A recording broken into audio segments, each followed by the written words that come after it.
South Thunder Valley. Bristol International Raceway, a half-mile bull ring nestled in the mountains of East Tennessee. It's home this week for NASCAR Today.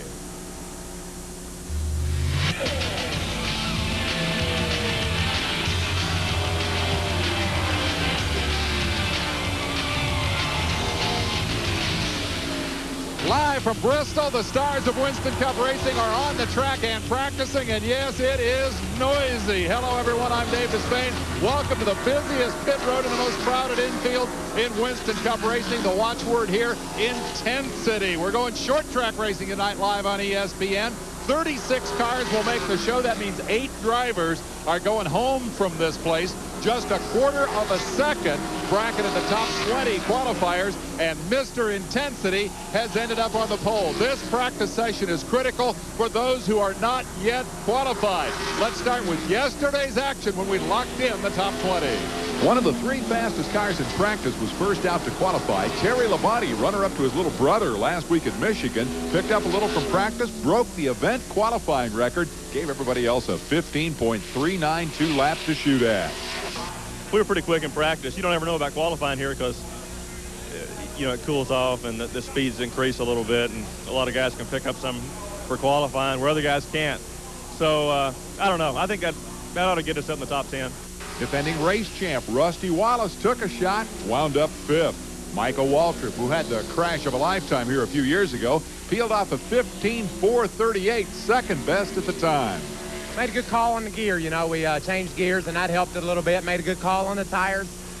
So this deal's tough, man. This racing is just wear you out if you let it. But, you know, mentally, my heart and soul was into getting in the top 10 tonight. Hey, how about the rookie Ricky Craven, 6th quick. When you're that close, you say, where could I have gotten a 10th, you know? Because we want to be in that Busch Clash so bad. But the other 2 guys we were all waiting for went out late. 25th of 49 qualifiers, Jeff Gordon could not move Waltrip off the front row. I went for it. You got to go for it on the first lap here. And, you know, I got a little bit shaky down here in 3 and 4. And car kind of loose, then pushed, and wasn't anything I could do about it. But run real hard, and we'll take that. You know, as long as we're up front, top 5 or 10, I'll be happy. Now save the best for last. Actually 5th from last. Mark Martin looking for his 4th pole here and 4th of the year. Got it. Broken timing chain last week at Michigan. In terms of that championship momentum, that was a big setback. Do you feel like maybe this helps get that momentum rolling again for the late season drive? I'm not sure I believe in all that momentum stuff. You know, things happen and they don't happen, and that's the way it is. We lost 140 points last week. Those are 140 that we really didn't need to lose. We'll see what happens. You've been quoted as saying about yourself and your personality that you're such an intense guy. You take something that's really kind of fun and you turn it into work. I'm wondering, in terms of fun, is this a fun place to race, even for an intense guy like you? No, it's fun to run good, but this place is too hard to... It's too hard to be fun even when you're running good. This is the hardest racetrack to drive that I can think of. If you drive really fast, you're out of control all the time. Here's a hard-working guy looking forward to a hard night's work tonight, but he needs the points. Outside the front row, well, Alan Bestwick is with the man who starts 2nd tonight. That is Terry Labonte, the 1984 winner of this race. You get around this racetrack in such a hurry. Last night in qualifying, how did you know the difference in the race car between a good lap and the great lap you did? Well, we've been pretty good in practice all day long, and we were the first car out qualifying, and so I didn't really know how we'd run. A lot of times the track picks up when it cools off a little bit, so the speeds would have been a little bit higher. We made that lap, and I thought, well, I think it's pretty good, but there were some other cars that were equally as good in practice, and then Mark got us there at the end, but it was still a good run for us. How will starting up front help you in tonight's race? Well, hopefully it'll help you stay out of any trouble or something like that. It's an awful fast racetrack.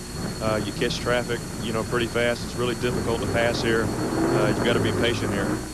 Terry Labonte, they struggled a little bit in the month of July, but he's been on the lead lap at the finish of 7 of the last 8 races. He's looking for another Bristol win tonight, Dave.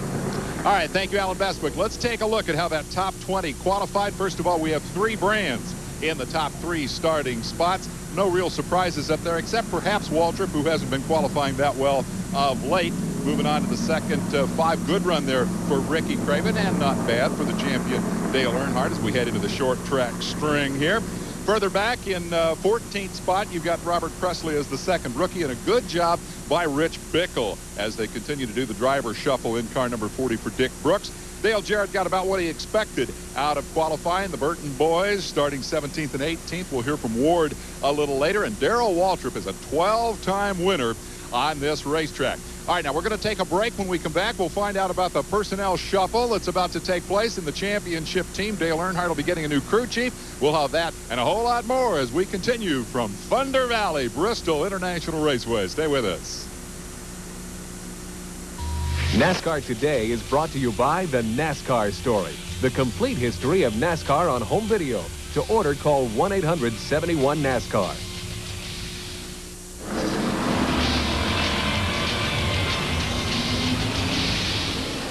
Back live at Bristol, where the weather is a story, and it's a good news, bad news situation. Those clouds rolling in over my shoulder above turn 4 have kept the racetrack temperatures nice and cool, and that's good news for those not yet qualified. Consider this: Trickle, Speed, Marcus, Ruttman, Kenny Wallace, Andretti, Hensley, Hillen, Todd Bodine, Sachs, and Sawyer all qualified 33rd or slower yesterday. This cool weather will help them in the second round if they run the second round. But if it rains out, that's bad news for a lot of guys. Trickle, Speed, Andretti, and Bodine, as we see it, would have the provisionals, and the rest of those guys would all be going home. And, of course, the race tonight, scheduled at 7:30, could also be threatened by the weather. We're assuming we'll get it in, and you'll see it live on ESPN. Now let's go up pit road to Alan Bestwick.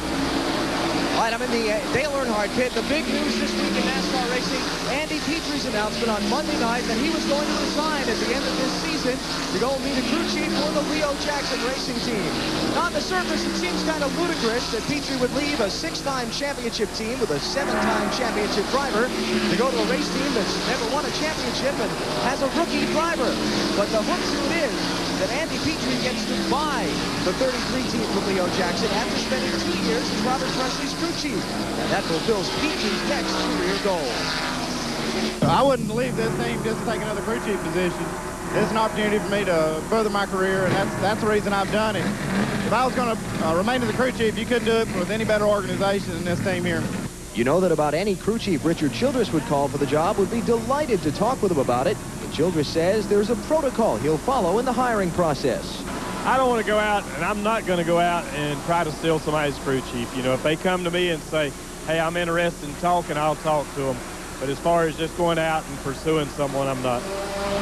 Richard Childress made it very clear that Dale Earnhardt will play a major role in the hiring process, and while the qualifications needed for the job are many, Earnhardt has one at the top of his list. This sport's so competitive, you got to have somebody that's innovative, somebody that works hard and looks into the future, so to speak. It's always trying things, doesn't sort of stand back and say, well, let's work last time. And that's the way Andy's been. We're always working to try to find something better and faster. And that's what you got to look at. How innovative can a guy be, and how well does he work with a team? All right, so the big question is, Petry's gone at the end of the year, yet has to run out the string with Earnhardt for the rest of this season. Who is going to replace Petry with Childress Racing?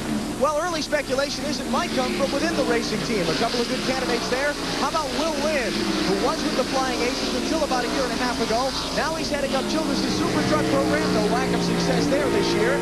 Another possible candidate, Bobby Hutchins. He's the shop foreman of Childress Racing. He's very heavily involved in their car construction and also in their testing program. Hey, also, you never know whose phone is going to ring at Richard Childress' shop, who's going to be on the other end of it. Could be anybody at this point, but perhaps from within. Dave Despain. All right, thank you very much, Alan. A lot of the good cars are out practicing right now. Rusty Wallace has just come off the racetrack. Come with me, and we'll see if we can catch a word. He's conferring with Robin Pemberton. Rusty, you're a 5-time winner here in the defending champion. Tell me about the confidence level coming in tonight. Well, when you win 5 times and it's your favorite racetrack, you got to have pretty high confidence level, no doubt about that. Is the car performance backing that up here this weekend? This is not a bad place to start here. Well, I've always had a good handling car here at Bristol, and right now the car's handling great. I've qualified 5th. I'm not a great qualifier, everybody knows that, but it sure is handling good in practice right before the race here. With 10 races to go, you're out of the championship picture. What do you need to accomplish between here and the end of the year? Well, It doesn't look good for the championship right now because I'm just so far behind, but all I can do is just get as many points as I possibly can. I'd like to get up in that coveted top 5. That'd feel good. There's a guy who can win it tonight, no problem. That is Rusty Wallace. We're going to take a quick break. We're live at Bristol in the noise in the valley. This is Thunder Valley, scene of tonight's 35th running of the Goodies 500. Stay with us.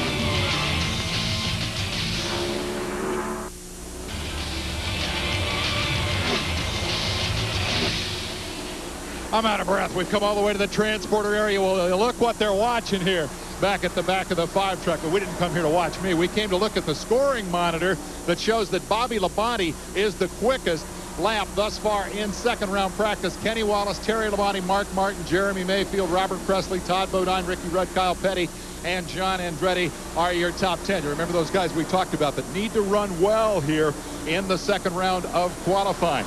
Now, let's talk about the news this week. There was a big meeting this morning. Alan Bestwick, what's the verdict? Hey, the meeting was with engine builders and team owners on the NASCAR Winston Cup circuit concerning engine rule changes for the restrictor plate tracks next season, Daytona and Talladega. NASCAR will mandate a 14-to-1 compression ratio on those restrictor plate engines next year.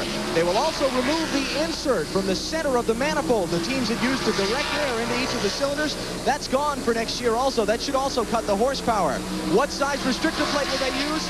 No idea yet. NASCAR will conduct tests with the 14-to-1 engines. They also don't know what configuration restrictor plate they'll use. May have 4 holes in it like the one now. May just have 1. We're going to do a lot of testing over the next several months to find that out. But 14-to-1 restricted engines next year at Daytona and Talladega.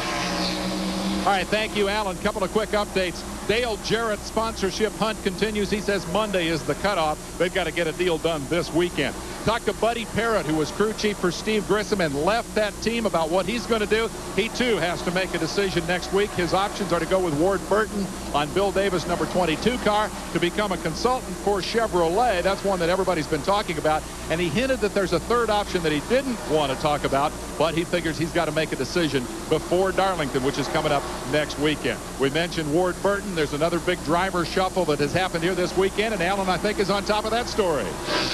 We're talking about a triangular driver change this weekend. You've got Ward Burton, who was let go from the Hardee's car at the beginning of last week. So he came over here to Bill Davis Racing for next week, displacing Jimmy Hensley, who went over to the 32 active racing car, displacing Greg Sachs, who replaced Ward Burton in the Hardee's car. We're going to see if we can get a word here with Ward while he sits inside his car. Ward, is a good qualifying run yesterday. Tell me about signing up with this ride for the next year. I appreciate it, Alan. I'm just tickled death to be with the MBNA team. Bill Davis, Chris Tuffy, all the guys here are real easy to get along with, and they're taking this racing serious, and I'm still a little bit, I don't know, I still wish I could have fulfilled my obligation to Hardy. Probably do us a favor. We're going to be able to run 10 races here this year and be ready for the next 2 years, so we're real excited. All right, that's Ward Burton. You can see he's strapped inside the car. They're practicing now. They had their best qualifying run almost of the season, except the Wally Dallenbach run at Watkins Glen for this car with Ward Burton last night. All right, Alan, we can barely hear you. It's noisy out there. It may be a little quieter back here. One quick correction from last week. We said that Ward Burton was the last Busch Grand National driver disqualified from a win. That's incorrect. It was Jeff Burton. My apologies to Ward. Take a look here. This is called a crash cart. Under here, everything you need to fix a wrecked race car. I'm not wishing these guys any bad luck, but the point is all the teams have one of those. Maybe tonight on our 7 o'clock show, we'll have a chance to take a look and see what's in there. The key issue, of course, is the difficulty of this racetrack and the damage that you can do to a race car here. I don't think there's a track on the Winston Cup Tour that's tougher to beat in terms of physical damage, and I'm not the only one who thinks that. The reality is 9 times out of 10 you're going to come out of here in 2 ways. Unscathed and win the race, or in the basket. But either way you bring the car here, it's got to be bulletproof, Dave. You don't bring lightweight stuff here. You don't bring flimsy brackets on fenders or anything, because believe me, when you run 500 laps at Bristol, everything you've got is going to be wore out and just virtually destroyed just from the racetrack alone. Then you put 30 other guys out there to lean on it, and it's going to get used up real quick most times. Years ago, teams reacted to all this Bristol banging in one of 2 ways. They brought a car that was already beat up, or they built a tank. I think 15 years ago you brought something you weren't afraid to give up, and some guys brought real tough race cars, but I think right now a win is a win, and Bristol is important as Daytona when you're talking about Winston Cup points and winner's circle program and things of that nature. As far as beefing them up just to beat on each other, you just try to look through the shop and pick the oldest car that's already beat up the most and bring it here. The only thing we have to do to come up here and race is we have to raise the cars up a little bit, a quarter to a half an inch, because we run so hard into these corners, it tends to bottom the car out. So we do raise them up. Other than that, they're just like we race every other week.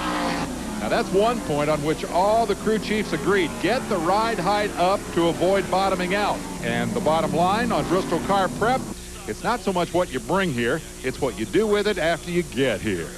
We don't really bring them old tanks like we used to. You know, now you just bring a real good race car and do the best you can and try to stay smart, stay safe, qualify up front, get a good pit spot, have good pit stops so you can maintain track position.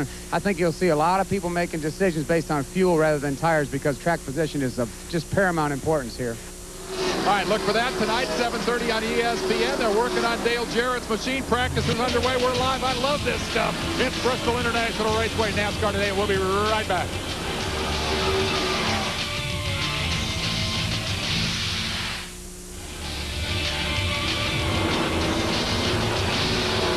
We're back live at Bristol. We've talked about the intensity of competition here, how close the field are bracketed. If you want an example of what racing in Bristol is like, well, I hope you were tuned in last night live on ESPN. The Busch Grand National Race was a perfect example. Let's start with a big wreck. It was that kind of night. Tapped by Jimmy Spencer. Randy LaJoie goes around. Ed Barrier, Curtis Markham, Rodney Combs, and Jim Bound all in it. And 5 more guys who should have crashed didn't. Welcome to Bristol. The series leader, Johnny Benson, bulls past pole sitter Stevie Reeves and grabs a lead he'll hold for most laps. Meanwhile, just behind him, Kenny Wallace nudges Jeff Green, who almost saves it right here. And he goes around, almost gets Larry Pearson. Then we're going to ride on the replay with Green, while I tell you that a lap after the restart, Wallace and Pearson crashed. Like we said, welcome to Bristol.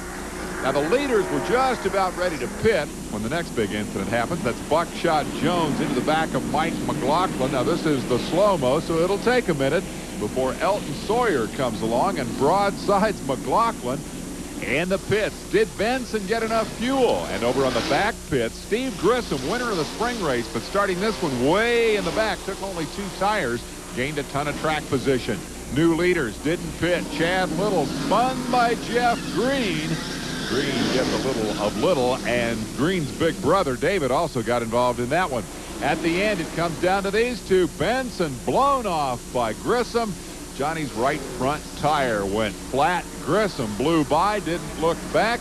He's the first Grand National guy to win both Bristols in the same year, but from 28 starting spot, that's impressive. Behind Grissom, Green scored a career best second. Tim Fedewa edged Little for third, but Chad took a bite out of Benson's point lead. Johnny wound up 12th after the tire change and saw his lead narrowed to 29 points over Little. All right, the winner of that race last night's doing double duty because Steve Grissom's jumping right into the Winston Cup deal. I have no idea. Is he on the racetrack? Let me find Alan Bestwick and see if we can do the winner interview. Now he kind of settled in here behind under the tarp here, next in front of his pit stall. They're way in his car before he goes back out. Steve, 28 to first last night. How'd you pass all those race cars here? I'll tell you, the car worked awful good. It was kind of amazing. Yesterday after our last practice, we changed 4 shocks, a couple springs, a sway bar, and moved some lead around on the car. And we didn't qualify exactly where we'd hoped, but you know, the car was awful good in the race. And we kind of talked there about 70 laps. I think there was a caution right around in there. That we just be smart. The car was capable of winning the race, and you know, the guys made a good pit stop, made a good call, win the pit, and from that. It was just kind of our night. We had a couple close calls as far as some other wrecks and stuff, but you know, we were able to keep our nose clean and had something left there at the end to run with.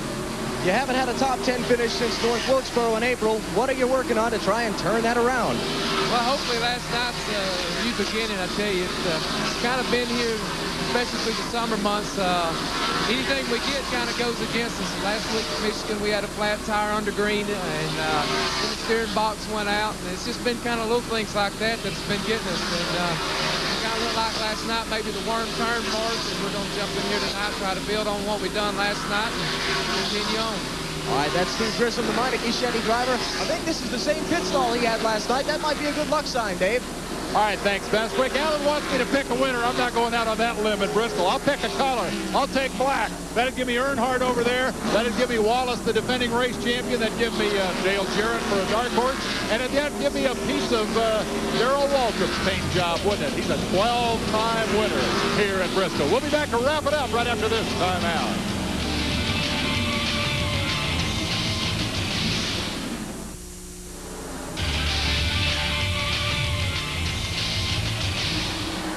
We're back at Bristol, where there's no new word this week on the date or place of Ernie Irvin's return to racing. But Winston Cup-Scene did a piece this week that talked about Ernie's discussions with racetracks about getting paid to make his comeback there. And Steve Wade, the editor, offered some very good opinions about his concern that Ernie might be, quote, tainted by crass commercialism, unquote, regarding his comeback. And I agree with that. I think Ernie's primary concern should be earning back the confidence of his fellow drivers and of his team when he does make his return. But having said that, I think anybody who is concerned about crass commercialism is in the wrong business, because Winston Cup racing is just that. The point is, these guys are professionals, and by definition that means they do it for money. And Ernie Irvin's comeback is going to generate a lot of money in ticket sales and in t-shirt sales. He's the guy who suffered through the injury. He's the guy who worked his way to the comeback. When that payback comes, I think he ought to be the first guy in line at the payback window. As far as crass commercialism, I think these guys deserve every nickel that they get. I'll start worrying about them being tainted by crass commercialism when they sign $14 million contracts and then immediately go on strike. Right now, I'm not worried about it. Let's go to Alan Bestwick. All right, we're standing by with Jeff Gordon, the fourth fastest qualifier for the race. He's standing up on the wall time in cars. Jeff, can you make it a Bristol sweep tonight? I don't know. You know, this place changes at night, but, you know, we stayed out of trouble last time we were there at the end. We didn't have the fastest car all day long, but we were there at the end. If we can do that again, I think we can be in contention. But, you know, right now we're just looking for consistency. That's the biggest key to us right now, and we've got that so far. We qualified fourth. Car feels pretty good, but it's going to be a long night. How much of what you're practicing now changes when we go to the darkness tonight? Yeah, and all of our notes tell us that. You know, we've got to go by what we know in the past. We can't go by exactly what's going on right now. There's going to be guys that are fast now that might not be fast later. Guys that aren't fast now that will be fast later. So we got to hope that we're somewhere in that category. Concerned about losing points at Bristol. Is that in your mind as you race tonight? Well, you know, if the car's right, you don't have to use too many brakes. And as far as staying out of trouble, that's the biggest thing. Making sure the brakes go your way. You know, but you can't control what happens out there. You just got to kind of pray to God and hope for the best and hope for a clean race. I've only had one good clean race here, and that was the time we won last time. And he's going to try and make it a Bristol sweep tonight, Jeff Gordon. Dave? All right, thank you, Alan Bestwick. Mark Martin starts from the pole 7:30 tonight. We'll be here at 7 o'clock on the Deuce, ESPN2, with our live pre-race show, and that will be followed immediately by the race live on ESPN Classic at 7:30. Next week, we're off to Darlington Saturday morning, 11 o'clock Eastern Time. We'll preview the action from the track Too Tough to Tame. Sports Center is next. My thanks to Alan Bestwick. That's going to wrap up the story here at Bristol. Watch the race.